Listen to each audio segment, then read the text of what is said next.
ಸರ್ಕಾರ ಜಾರಿಗೆ ತಂದಿರುವ ವಕ್ಫ್ ತಿದ್ದುಪಡಿ ಕಾಯ್ದೆ ವಿರುದ್ಧ ಬೃಹತ್ ಪ್ರತಿಭಟನೆ. ಬಾಗಲಕೋಟೆ ಜಿಲ್ಲೆಯ ಬಿಳಗಿ ಪಟ್ಟಣದ ಜಾಮಿಯಾ ಮಸೀದಿಯಿಂದ ಬಸವೇಶ್ವರ ವೃತ್ತ, ಅಂಬೇಡ್ಕರ್ ವೃತ್ತ, ಟಿಪ್ಪು ಸುಲ್ತಾನ್ ವೃತ್ತ ಹಾಗೂ ಗಾಂಧಿ ವೃತ್ತದಿಂದ ತಹಶೀಲ್ದಾರ್ ಕಚೇರಿಯವರೆಗೆ ಘೋಷಣೆಗಳನ್ನು ಕೂಗುತ್ತಾ ಸಾಗಿತು. ಈ ಸಂದರ್ಭದಲ್ಲಿ ಕಾಯಿಪಲ್ಲೆ ಮಾರುಕಟ್ಟೆ ಹಾಗೂ ಕೆಲವು ಅಂಗಡಿಗಳು ಸ್ವಯಂ ಪ್ರೇರಿತ ಬಂದ್ ಆಗಿತ್ತು. ಈ ಪ್ರತಿಭಟನೆ ಉದ್ದೇಶಿಸಿ ಡಿಎಸ್ಎಸ್ ಮುಖಂಡರಾದ ಮಹದೇವ್ ಹಾದಿಮನಿ ಮಾತನಾಡಿದರು. ವೈವಿಧ್ಯತೆಯಲ್ಲಿ ಏಕತೆಯನ್ನ ಪ್ರತಿಪಾದಿಸಿಕೊಂಡಿರುವ ವಿಶ್ವದ ಅತಿದೊಡ್ಡ ಪ್ರಜಾಪ್ರಭುತ್ವ ರಾಷ್ಟ್ರ ಭಾರತ ಸಂವಿಧಾನವನ್ನ ಅನುಸರಣೆ ಮಾಡಿಕೊಂಡು ಜಾತ್ಯತೀತ ಮನೋಭಾವನೆಯಲ್ಲಿ ಗಟ್ಟಿಯಾದ ಸಾಮಾಜಿಕ ತಳಹದಿಯನ್ನು ಹೊಂದಿರುವ ಏಕೈಕ ರಾಷ್ಟ್ರ ಭಾರತವಾಗಿದೆ. 2014ರಿಂದ ಕೇಂದ್ರದಲ್ಲಿ ಅಸ್ತಿತ್ವಕ್ಕೆ ಬಂದಿರುವ ಭಾರತೀಯ ಜನತಾ ಪಕ್ಷ ಸರ್ಕಾರ ಒಂದು ನಿರ್ದಿಷ್ಟವಾದ ಸಮುದಾಯದ ಆಚರಣೆ, ಧಾರ್ಮಿಕ ವ್ಯವಸ್ಥೆಯ ಮೇಲೆ ಸಂವಿಧಾನದ ಆಶಯಕ್ಕೆ ವಿರೋಧವಾಗಿ ಧರ್ಮದ ಜನರನ್ನು ಹತ್ತಿಕ್ಕಲು ಹಾಗೂ ಅವರ ಹಕ್ಕುಗಳನ್ನು ಕಸಿದುಕೊಳ್ಳಲು ನಿರಂತರವಾಗಿ ಪ್ರಯತ್ನ ಮಾಡುತ್ತಲೇ ಇದೆ. ಕಾರ್ಯಸೂಚಿಯ ಮುಂದುವರೆದ ಭಾಗವೇ ತಿದ್ದುಪಡಿ ಕಾಯ್ದೆಯನ್ನು ಜಾರಿಗೆ ತಂದಿರುವುದು.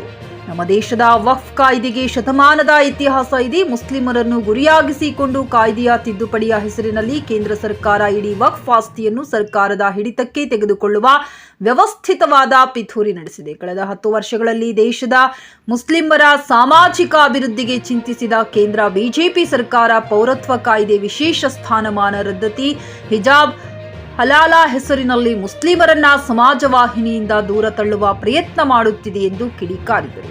ಈ ಪ್ರತಿಭಟನೆಯಲ್ಲಿ ಅಬುಶಮಾ ಕಾಜಿ, ಕಾಸಿಂ ಅಲಿ ಗೋಟಿ, ಚಿನ್ನಪ್ಪ ಬಡ್ಡಿವಡ್ಡರ್, ದಾವೂದ್ ಖಾಜಿ, ಹಾಸಿಂ ಪೀರ್ ಮುಜಾವರ್, ಸಂತೋಷ್ ಬಗಲಿ, ಇರ್ಫಾನ್ ಅಥಣಿ ಹಾಗೂ ಅಪಾರ ಸಂಖ್ಯೆಯಲ್ಲಿ ಅಲ್ಪಸಂಖ್ಯಾತರು, ದಲಿತರು ಹಾಗೂ ಹಿಂದುಳಿದವರು ಭಾಗವಹಿಸಿದ್ದರು. ಕಾಜಮೈನುದ್ದೀನ್, ತಹಶೀಲ್ದಾರ್, ಜೆಕೆ ನ್ಯೂಸ್ ಕನ್ನಡ, ಬೆಳಗಿ.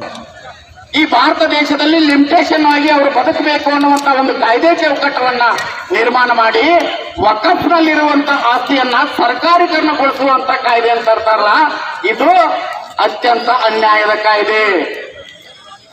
ಇದು ಮುಸಲ್ಮಾನ್ ವಿರೋಧಿ ಕಾಯ್ದೆ, ಇದು ದಲಿತ ವಿರೋಧಿ ಕಾಯ್ದೆ, ಇದು ಅಲ್ಪಸಂಖ್ಯಾತ ವಿರೋಧಿ ಕಾಯ್ದೆ, ಇದು ಡಾಕ್ಟರ್ ಬಾಬಾ ಸಾಹೇಬ್ ಅಂಬೇಡ್ಕರ್ ಬರೆದಂತ ಸಂವಿಧಾನ ವಿರೋಧಿ ಕಾಯ್ದೆ. ಬಂಧುಗಳೇ,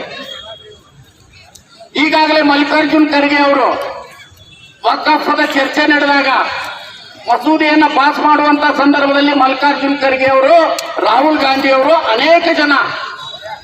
ಅನೇಕ ಪಕ್ಷಗಳಲ್ಲಿ ಇರ್ತಕ್ಕಂಥ ವ್ಯಕ್ತಿಗಳು ವಕಫ್ ಕಾಯ್ದೆಯನ್ನ ವಿರೋಧಿಸಿದ್ರು. ಅವರು, ನೀವು ವಕಫ್ಗೆ ತಿದ್ದುಪಡಿಯನ್ನ ತರಬೇಡಿ, ನೀವು ಅಲ್ಪಸಂಖ್ಯಾತರಿಗೆ ಅನ್ಯಾಯವನ್ನು ಮಾಡ್ತಾ ಇದ್ದೀರಿ, ಆ ತಿದ್ದುಪಡಿಯಿಂದ ವಕಫ್ಗೆ ಅನ್ಯಾಯ ಆಗ್ತಾ ಇದೆ ಅನ್ನುವಂತ ಮಾತನ್ನ ಮಲ್ಲಿಕಾರ್ಜುನ್ ಖರ್ಗೆ ಅವರು ಸತತ 1 ತಿಂಗಳ ಕಾಲ ಪಾರ್ಲಿಮೆಂಟ್ ನಲ್ಲಿ ಚರ್ಚೆ ಮಾಡಿದ್ರು. ಆದ್ರೂ ಕೂಡ ಕೇಂದ್ರ ಸರ್ಕಾರ ನಾವು ಜಾರಿ ಮಾಡೇ ಮಾಡ್ತೇವೆ ಅನ್ನುವಂತ ಮಸೂದೆಯನ್ನು ತಯಾರು ಮಾಡಿ ಈಗ ರಾಷ್ಟ್ರಪತಿ ಅಂಕಿತಕ್ಕೆ ಕಳಿಸಿದ್ದಾರೆ. ಬಂಧುಗಳೇ, ಅದು ತಪ್ಪು ನಿರ್ಧಾರ. ಆತ್ಮೀಯರೇ, ಕರ್ನಾಟಕ ರಾಜ್ಯದಲ್ಲಿ ಸನ್ಮಾನ್ಯ ಮುಖ್ಯಮಂತ್ರಿಗಳು ಆದಂತ, ಸಾಮಾಜಿಕ ನ್ಯಾಯದ ಹರಿಕಾರರಾದಂತಹ ಸಿದ್ದರಾಮಯ್ಯವರು ಮುಸ್ಲಿಂ ಬಂಧುಗಳಿಗೆ 4% ಮೀಸಲಾತಿಯಲ್ಲಿ ಗುತ್ತಿಗೆ ಕೆಲಸವನ್ನು ಕೊಡಬೇಕಾದ್ರೆ ಬಿಜೆಪಿಯವರು ವಿರೋಧಿಸ್ತಾರೆ. ಮುಸಲ್ಮಾನ್ ಬಂಧುಗಳಿಗೆ ಶಿಕ್ಷಣ ವ್ಯವಸ್ಥೆ ಕೊಡಬೇಕಾದ್ರೆ ಬಿಜೆಪಿಯವರು ವಿರೋಧಿಸ್ತಾರೆ. ಯಾಕೆ? ಈ ದೇಶದ ಮಕ್ಕಳಲ್ಲ ನಾವು?